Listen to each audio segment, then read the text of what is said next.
안녕하세요. 오늘은 성경이 말하는 영생에 관한 내용을 가지고 여러분을 찾아뵙게 되었습니다. 신앙에 있어 이보다 더 중요한 문제가 어디 있겠습니까? 자, 그럼 시작하겠습니다. 예수 당시 성전을 가득 채웠던 사람들이 장사꾼들이었다는 것은 오늘날을 살아가는 우리에게 시사하는 바가 큽니다. 만약 말씀이 진리가 맞다면 그 말씀은 오늘날에도 우리의 거울이 되는 것입니다. 교회를 가득 채운 오늘날의 현실을 보면 진정 하나님을 알고자 하는 이들이 모인 곳이 아니라 돈을 주고 희생물을 사고 파는 이들로 가득 찬 교회를 보는 듯합니다. 교회에 모이는 이들의 목적이 대부분 세속의 이익과 직분을 사고 파는 사람들의 소굴이 되었다는 뜻입니다. 오늘날의 교회는 과연 예수 그리스도를 알까요? 저는 25년 이상을 여러 교회를 돌아다녔지만 정작 저에게 예수 그리스도가 누구신지 정확히 알려주는 교회는 없었습니다. 만약 어떤 교회에서 참 복음이 전해지고 있고 그분이 누구신지 알려주었다면 제가 그렇게 방황했던 시간이 길 필요는 없었을 거라 생각합니다. 제가 진리를 알고 나서 여러 기독교인들과 상담한 결과 알게 된 것은 하나님과 예수 그리스도가 누구신지 알고 싶지도 않고 관심도 없는 이들이 많다는 사실입니다.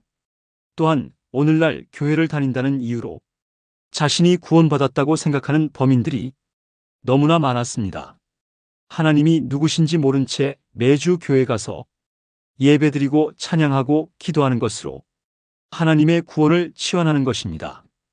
이것은 율법의 행위를 애삼아 하나님께 나아가려고 하는 행위임을 인식하지 못하는 것입니다. 구원 영생은 하나님과 예수 그리스도를 아는 것입니다. 그것 없이 자신의 영혼이 안전하다고 믿는 모든 이들은 평안하다는 거짓 선지자의 말을 믿고 하나님의 말씀과는 무관히 사는 것과 같습니다.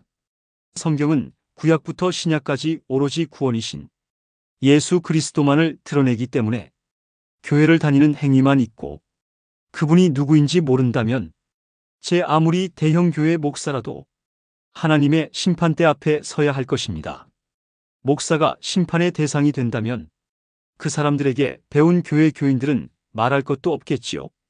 교회에서 과연 그분에 관한 설교가 행해지는지요? 교회사나 인간의 잠재력을 고양시키는 설교는 흔하지만 정작 그분을 설명하는 설교가 과연 있나요? 하나님과 예수 그리스도는 성경에 쓰인 그대로 말씀이십니다. 예수님의 말씀에 의하면 영이고 생명이십니다. 생명을 다른 곳에서 찾을 것이 아니라 성경에서 구약부터 신약까지 말씀이 말하는 바가 무엇인지 알고 그분을 의지하면 되는데 사람의 본성은 그 하나님의 의와 사랑을 받아들이는 데에 있어서 본능적으로 거부합니다. 그래서 성경에 단 한 번의 제사로 온전케 하셨다는 말을 들어도 무엇이 부족한 것 마냥 매주 교회에 나가서 하나님을 섬겨야 온전해진다고 믿고 하나님의 말씀이 말씀하시는 바는 둘째치고 각 교회에서 강조하는 그 무엇인가를 행해야 구원받을 수 있다고 믿는 것입니다. 오늘날 교회 교인에게 주님이 모든 것을 온전케 하셨으니 앞으로 교회를 다니지 않고도 죽을 때까지 구원의 확신 속에서 살 수 있겠느냐고 물어보면 주저함 없이 예라고 대답할 수 있는 이가 얼마나 있을까요? 그동안 교회를 다닌 자존심 때문에 예라고 대답하겠지만 하나님의 은혜로 온전케 되지 않은 한 양심에서는 반대의 목소리를 낼 것이 분명합니다. 영생, 현재뿐 아니라 미래에도 주님과 함께 하려면 하나님과 그리스도를 알아야 합니다. 과연 이분을 알고 신앙생활 하시는 건가요? 구원은 교회와 무관하고 매주 행하는 예배와도 무관합니다. 성경의 말씀은 그 어떤 목사의 말보다도 명확합니다. 하나님과 예수 그리스도를 아십니까?